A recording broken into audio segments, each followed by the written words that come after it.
Magandang araw mga ka-DIY. Ito pala, namili ako ng chainsaw sa online. Sabi steel, ang tatak lang ang original. Pero okay naman siya.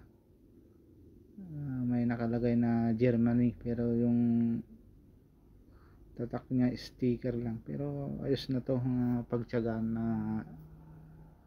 gamit sa bahay, pangkahoy.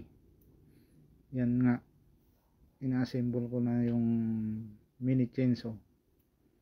Yan, ganyan lang yung paglagay sa kadena, saka yung cover nya,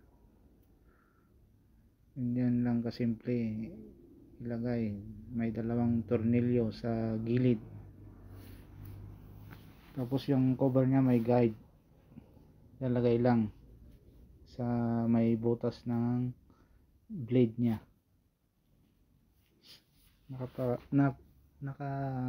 Napakasimpleng gawin kahit kayo nang mag DIY sa bibili ninyong chainsaw.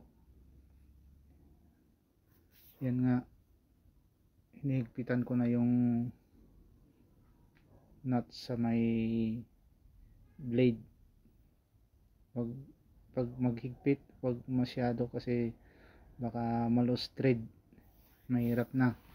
Yung katamtaman lang na higpit, tapos yung kadena i-adjust din ng tamang tama, wag yung mahigpit.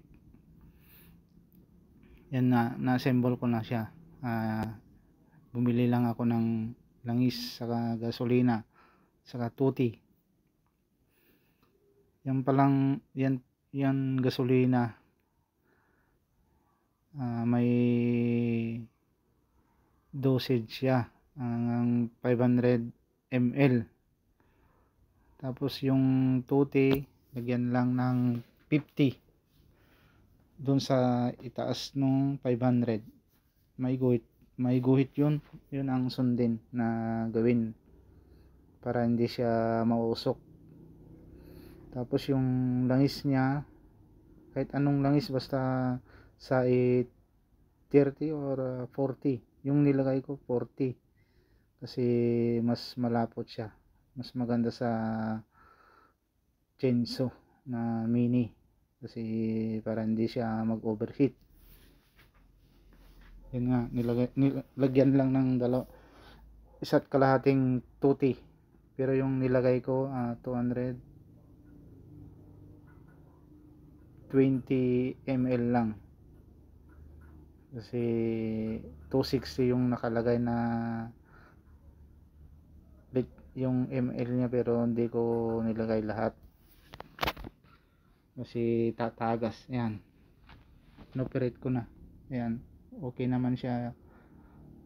Pandarin, bago pandarin pala, i-choke lang, saka i-open yung start nya. Andyan sa gilid ng malapit sa handle. Yan nga, tinesting ko na siya. Sobrang gandang gamitin, ang talim, saka malakas, kasi 50cc yung makina nya. Magandang pamutol ng mga kahoy panggatong. Yan, super talim at lakas ng makina. Sige, bilis maputol. Maraming salamat sa inyong panonood. Bye bye.